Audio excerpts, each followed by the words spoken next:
Hi, Caspar here on the 11th of December 2019, and last night I did a video review of a 2017 Bologna from this same wine producer, and tonight we're doing the red from the same estate, made from a grape called Cesanese, a 2016 Cesanese from the Casale del Giglio estate in Lazio, so in central Italy, a little way south of Rome, and really the estate, the project of one man who returned to his family farm, really in an area not renowned for its wine production, and was determined to plant grapes, and planted a whole slew of grapes, both local and international, and makes fascinating wines from, Gros Montseng comes to mind, which is a northern Italian, southern French, northern Spanish, southern French white grape variety. They make a brilliant example of that.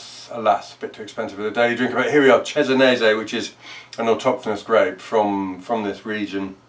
Loved it, always loved it, and I haven't tasted it for a little while, so good to have it back in my glass, I must say. And gosh, what a thing in the glass. It's almost sort of midnight. It's very, very dark. I can see through it, but it's got a beautiful intensity of colour. You probably can't pick that up. It's still livid, sort of mulberry purple colour, and colour almost good to the very rim.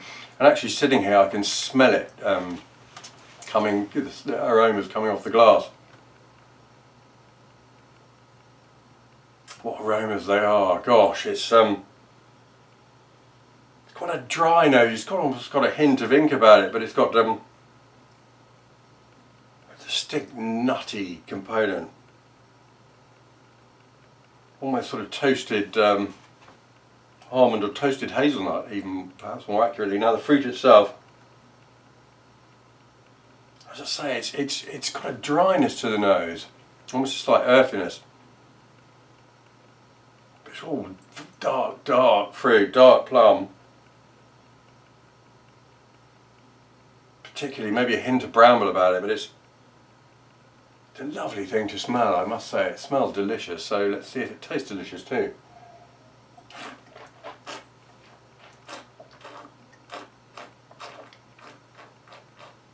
That's a cool wine of really good control. It's got an element of it in it that reminds me of sort of patisserie a bit, sort of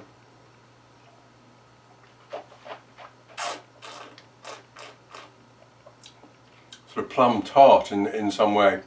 It's got these held within these slightly gluey, fresh tannins that become slightly peppery towards the back of the palate, and it's got great sustain, and along with that sustain comes this lovely, juicy, fresh acidity. It's a cool thing. It's a wine of real class, and I think you could substitute claret for this, and I think, you know, it's become increasingly popular to eat beef at Christmas time, and I think this would be a perfect accompaniment to a rib of beef. It's sort of claret weight, but the flavours are quite different.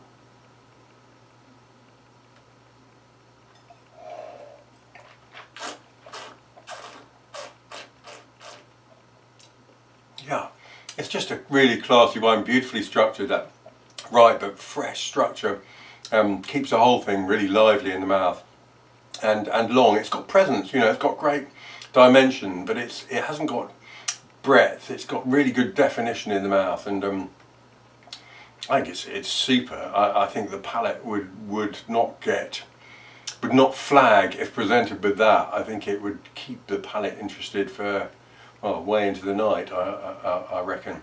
There we are, that's been 2016 Cesanese from the Casale del Giglio in Lazio in central Italy. It's just a really, really lovely and classy thing.